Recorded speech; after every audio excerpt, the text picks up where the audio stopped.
Greg Laurie here with some life hacks for you. Things that are important that will help you in general in life. Or another way of putting it, things I would tell my younger self. Ready? This is a big one. Marry the right person. As Benjamin Franklin wisely said, and by the way, he said this to me personally. That's how old I am. Keep your eyes wide open before marriage and half shut afterwards. I think the problem is we have our eyes half shut before we get married, then they're opened up.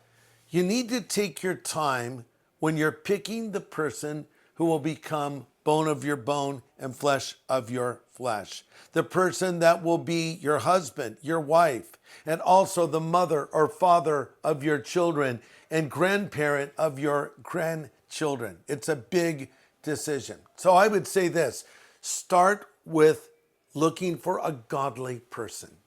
Find someone even more godly than you. Do I even have to tell you to not engage romantically with non-believers? The Bible says, don't be unequally yoked together with non-believers. For what fellowship or friendship does light have with darkness? The answer is none.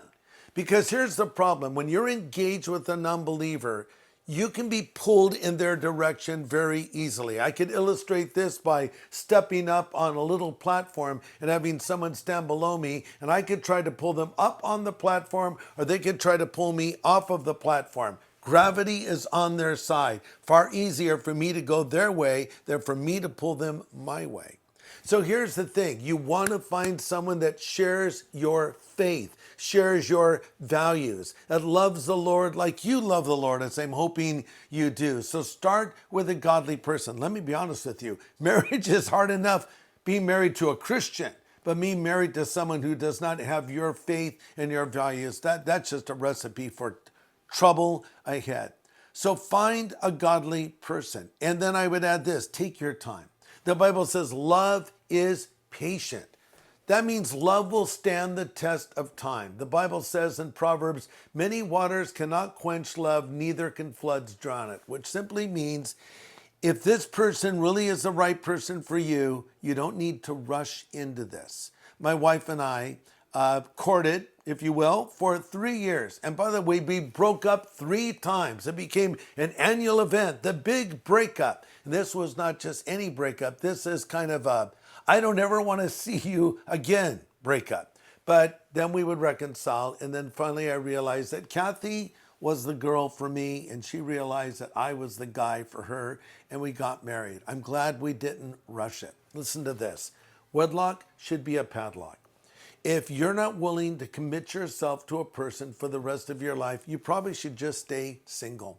People treat marriage in far too cavalier a fashion today. It's a really big decision. But I'll tell you, it's such a blessing when you have that person you can share life with, who can be there for you, with you, through thick and thin. My wife and I, we've been married for 50 years. She really is my best friend. I often say jokingly, between the two of us, we have one complete brain, because I'll forget something and she'll remember it, then she'll forget something and I'll remember it. But we're able to pray together. We're able to dream together. We're able to just be together. And it is such a joy. I can't imagine my life without Kathy in it. So marry the right person. That's a big one.